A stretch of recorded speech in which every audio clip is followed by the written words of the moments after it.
नमस्कार दोस्तों, fact society में आपका स्वागत है। आज हम बात करने वाले हैं भारत के अंतिम हिंदू शासक रायफितूराय की। तो जुड़े रहिए हमसे वीडियो के अंत तक। दिल्ली व आमेर के शासक पृथ्वीराज चौहान इतिहास में रायफितूराय के नाम से प्रसिद्ध हैं। इनका जन्म 1166 ईस्वी में हुआ था। इनके पिता सोमेश्वर की मृत्यु के बाद मात्र 11 वर्ष की आयु में चौहान साम्राज्य का उत्तराधिकारी बना दिया गया। इनकी मां कपूरी देवी कुशल राजनीतिज्ञ थी। इन्होंने प्रधानमंत्री कदम दास और सेनापति भुवनमल की सहायता से राज्य का शासन अपनी संभाला। 1 वर्ष तक माता के संरक्षण में रहने के बाद 1178 ईस्वी में पृथ्वीराज ने शासन अपने हाथों में ले लिया। पृथ्वीराज को अल्प वयस्क देख इनके चाचा ने शासक बनने के लिए विद्रोह कर दिया।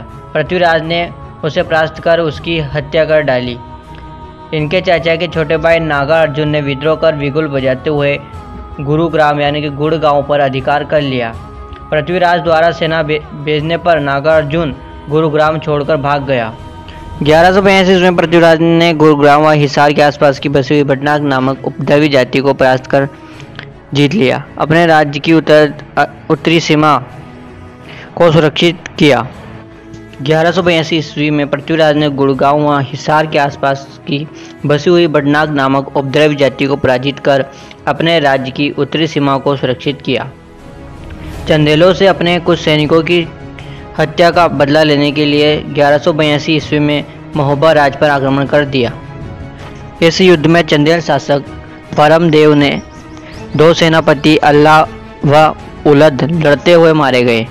विजयी पृथ्वीराज पंजूराई को महोबा का अधिकारी नियुक्त कर लौटाए।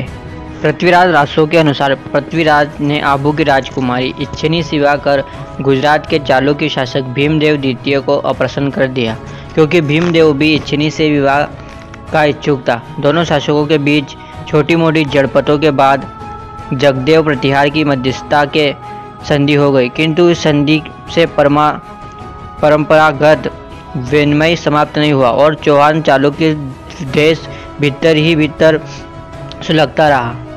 पृथ्वीराज के पूर्व में स्थित कन्नौज के बड़गावाल राज्य का शासक इस समय जयचंद था। पृथ्वीराज दिग्विजय योजना को पूर्ण प्रधानता करने के लिए कन्नौज पर अपने राज्य में मिलाना चाहते थे। वहीं जयचंद भी उनकी होड़ में विजयी योजना बना रहा था। इन कारण दोनों के बीच संघर्ष होना आवश्यक संभावित था। पृथ्वीराज द्वारा जयचंद की पुत्री सहयोगिता का बलपूर्वक अपहरण कर विवाह किया जाना दोनों शासकों के बीच संघर्ष का चरमोत्कर्ष था। इसी कारण पृथ्वीराज चौहान जयचंद के पक्के शत्रु बन गए और बदला लेने के लिए जयचंद अवसर ढूंढने लगा। एक समय जयचंद ने पृथ्वीराज को सहायता का आश्वासन देकर मोहम्मद गौरी को पृथ्वीराज पर आक्रमण करने के लिए आमंत्रित किया था। पृथ्वीराज की हार का कारण जयचंद ही था। पृथ्वीराज रासों के अनुसार जयचंद और पृथ्वीराज चौहान के बीच संघर्ष का कारण जयचंद की पुत्री सहयोगिता का अपहरण कर उसके साथ विवाह करना था। पृथ्वीराज और सहयोगिता के बीच प्रेम था, किंतु जयचंद पृथ्वीराज के साथ शत्रुतापूर्ण संबंधों के चलते अपनी पुत्री का विवाह किसी अन्य राजा के साथ करना चाहता था। एक बार उसने रासु यज्ञ के साथ सहयोगिता के स्वयंवर का आयोजन किया। उसने पृथ्वीराज को छोड़कर सभी प्रमुख राजा महाराजाओं को आमंत्रित किया।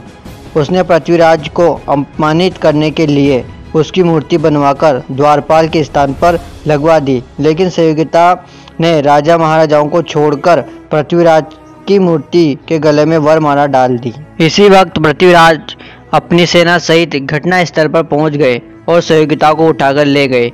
जयचंद के सैनिकों ने पृथ्वीराज को रोकने का प्रयास किया, किंतु वे असफल रहे। सन 1775 ईस्वी में मोहम्मद गौरी मुल्तान पर आक्रमण कर इसके बाद उसने गुजरात, सियालकोट और लाहौर के युद्ध में विजय हासिल कर अपनी शक्ति का परिचय दिया। उसकी पृथ्वीराज चौहान के साथ अनेक बार लड़ाई हुई और हर बार उसे पराजय का सामना करना पड़ा। पृथ्वीराज रासों में 21 बार तथा हमीर महाकाव्य में 7 बार गौरी पर विजय प्राप्त बताया है। 1191 ईस्वी लाहौर से रवाना होकर मोहम्मद गौरी तरबंद हिंद नामक स्थान पर अधिकार करते हुए तराइन के मैदान में पहुंच गया। यहाँ दोनों पक्षों के बीच तराइन का प्रथम युद्ध भयंकर युद्ध हुआ, जिसमें पृथ्वीराज चौहान के दिल्ली के सामंत गोविंदराज ने अपनी पर्ची से वार कर मोहम्मद गोरी को घायल कर दिया। घायल गोरी अपनी सेना के साथ गजनवी भाग गया। एक वर्ष बाद 1192 ईस्वी में गोरी अपनी सेना के साथ तराइन के मैदान में पुनः आ धमका। पृथ्वीराज चौहान उसका मुकाबला करने पहुंचे, किंतु गोरी ने इस बार अपने शत्रु को संधि वार्ता में झांसे में फंसा लिया। कई दिन संधि वार्ता चलने के कारण चौहान सेना निश्चित होकर आमोद प्रमोद में डूब गई। इसका फायदा उठाकर गोरी ने एक रात्रि अचानक आक्रमण कर दिया। राजपूत सेना इसका अप्रत्याशित आक्रमण को झेल नहीं पाई और पराजित हुई। पराजित पृथ्वीराज चौहान को सिरसा के पास सरस्वती नामक स्थान पर बंदी बना लिया गया। पृथ्वीराज को गोरी अपने साथ गजनवी ले गया, जहां पृथ्वीराज चौहान ने शब्द वेदी बाण से गोरी को मार डाला।